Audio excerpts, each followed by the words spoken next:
Hey guys, this is Maria from freewaysocial.com, and in this video I'll show you how to hide Instagram stories from someone.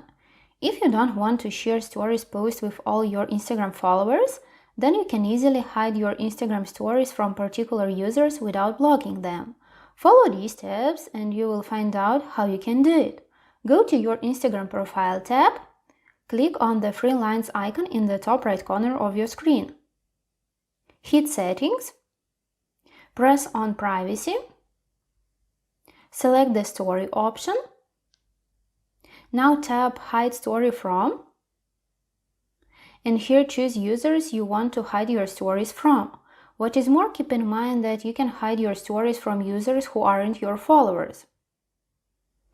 However, instead of hiding stories from particular users, you can create a close friends list and share your stories only with users who are on that list.